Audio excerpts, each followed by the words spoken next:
What's up, everyone? My name is Darren. This is my first D&D video on Neverforged.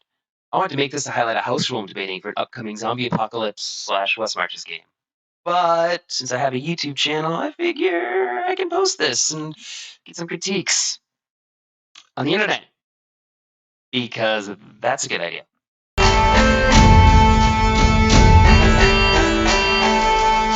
Bounded hit points is an alternative to the D&D hit point system to solve some of the issues I have with the way health and damage work in RPGs, especially D&D, in this case 5e.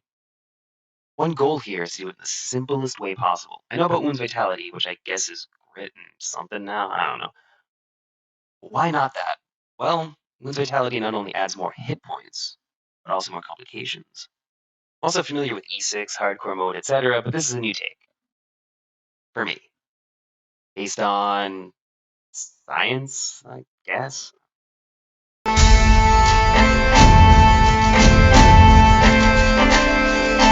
I've noticed that many combats are reduced to a hit point slog. Often interesting tactics are a victim to the hit point slog, and we end up on a hit point treadmill as levels increase, making higher level play in D&D a series of long and boring fights. 5e introduced bounded accuracy, which eliminated one of the many aspects of D&D that made the game a treadmill. As we can all plainly see, I hate treadmills. The last treadmill in 5e is the worst one, hit points. Before we continue, I know that hit points are not supposed to be meat points. Before you jump down in the comments and post, according to Player's Handbook, page 192, section Combat, subsection Hit Points, and I quote, hit points represent a combination of physical and mental durability, the will to live, and luck. Creatures with more hit points are more difficult to kill. Those with fewer hit points are more fragile. There we are. Ask yourself, does anyone ever play them as something other than meat points? It's difficult to describe damage based on luck, barely dodging, etc., without a lot of work on the DM's part, as they need to keep a running count of the player's hit points and their head to describe this properly, which of course means you just don't. Also, combats tend to drag due to the hit point slog, as I said. I've come up with plans that were cool, but because of hit points, you end up being better off just using spells in your attacks. In other words, your character sheet. Kill things quicker instead of any interesting tactics. For example, in a quest from Ghosts of Saltmarsh, we were defending an abbey from zombies. So I oiled up the entrance to light it on fire and kill them all. Of course, they were higher level zombies and took their 5 damage like champs, and then it was just a hit point slog as per usual. I like interesting tactics, and I want quick and deadly combat. I also have some OSR leanings and would love for my players to think outside the character sheet.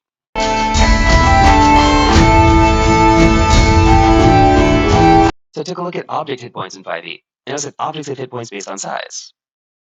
Same dice as creatures of that size, and either 1 hit die if they're fragile, or 2, 3, 4, 5 if resilient. Then thought about having 2 statues of me, one made of like a thin porcelain, one made of marble. I feel like I'd be able to handle a hit the porcelain wouldn't, but that the marble would outlast me. So I did some averaging and came up with some numbers. Magic number is 2.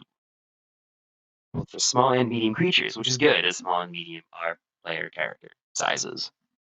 An alternative to match to bounded accuracy is to give a hit point roll whenever the proficiency bonus increases. If you want to use this alternative, divide all my numbers by 2 and multiply by proficiency bonus.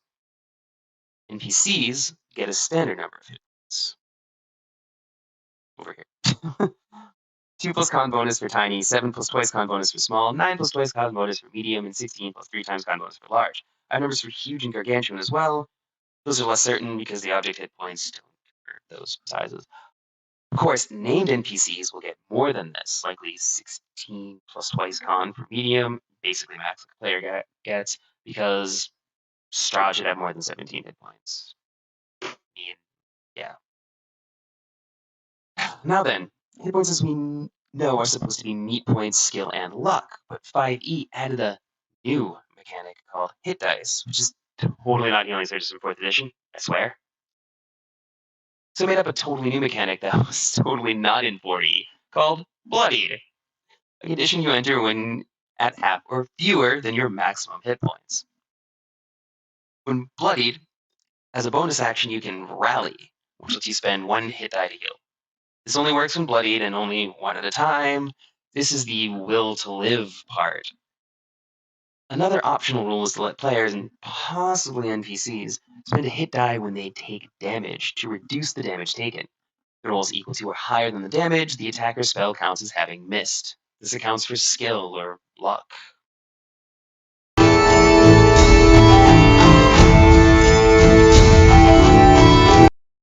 Being a huge nerd, and by huge nerd, I mean I have a master's in physics and I'm a data scientist as my day job, which, yes, I won't quit. Thank you for that recommendation. Anyhow, being a huge nerd, I looked at how much damage someone could take before death. It takes roughly 7 stabs to kill someone with a dagger, 2 to 3 with a sword or bow. Seems like a lot, but if you want to one-shot orcs like Legolas, Professor TM, man, I'm looking at you, take Sharpshooter and you're pretty much all set. But weapon damage varies from edition to edition. In early 1E, it was like 1d6 for everything, I guess. I don't know. One thing hasn't changed. Falling. According to papers I found online, the LD50, or lethal dose where 50% of people die, for falling from heights is 48 feet. Calculated this for humans under this system, I got 50 feet. Which, yeah, I mean, rounding, but pretty close. Same research says the new number is 60 feet. That takes into account modern medicine saving people, so getting us during bleeding out, therefore the 48 feet, is a better number for medieval, and I didn't include any external healing in the 50-foot number, just things like death saves.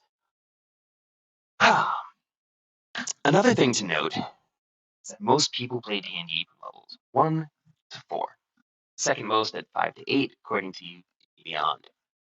The starting hit points are, I guess, just the bounded hit points for players is 0.75 higher than the hit points from levels 4. So you're on par, or slightly better off at this range. Obviously, you're behind at higher levels, and so are your enemies, so yeah.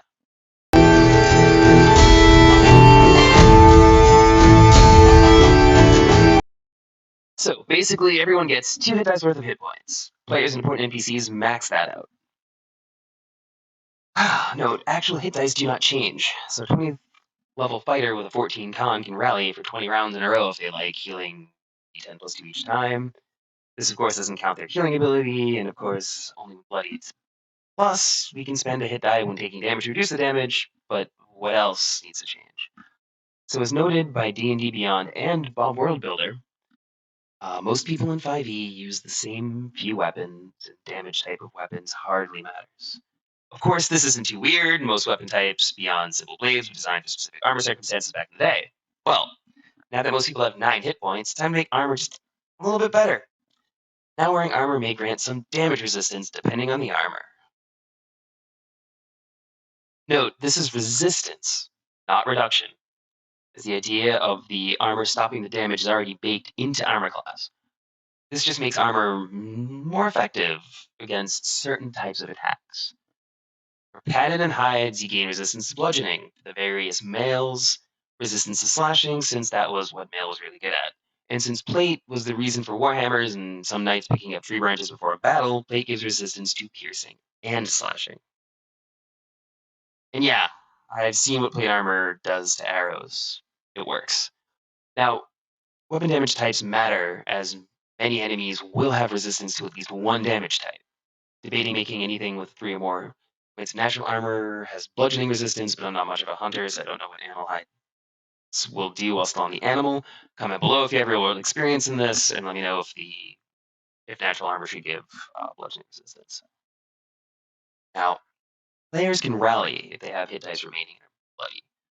But also, all legendary creatures gain the ability to spend a hit die as a legendary action, because they're supposed to last a while, so yeah. Damage, however, may be an issue, as it was scaled to character level to a certain point. Traps are easy. Decide. If it was dangerous, setback, or deadly based on the handy chart, and then set to the same for level 1 to 4 trap. It is for creature damage as well, but I recommend against it because 1, it's a lot of work, and 2, I kind of want dragons to be deadly. Just dragon breath should incinerate. However, there's one mechanic that does need a change, especially given dragon breath, and that's save for half. A lot of things do a ton of damage and let you save for half damage. This is usually a death or ouch sort of situation, but now it's death or also death. Fireball does 28 damage on average. That's safe for 14 damage, which will still kill the wizard that cast it in the system. So if you use bounded hit points, there's one last roll. Any damage taken as a consequence of a successful save cannot reduce the target to fewer than 1 hit point. Yep. Now when you make a save, you still have 1 hit point, no matter how much damage it was. Note, this is only when you make a save. And if you have an ability that lets you take half on a fail, that's still the full 14 or whatever since you failed to save. Sorry, rogues. This only affects damage taken as you made your save.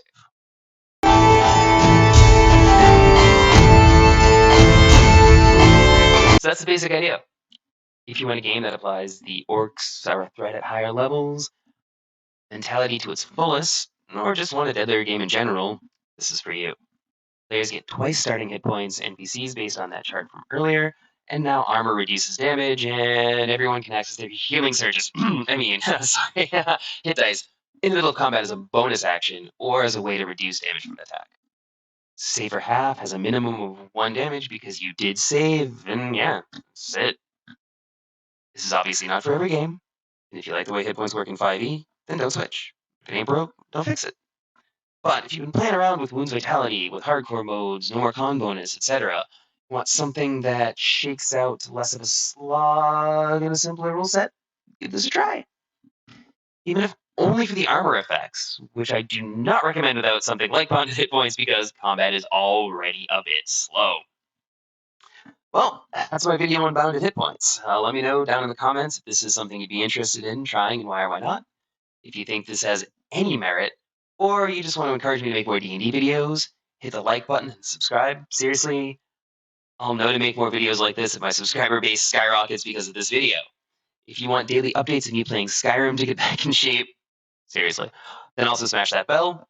Right then, peace out everyone, and maybe I'll see you again soon for more D&D videos.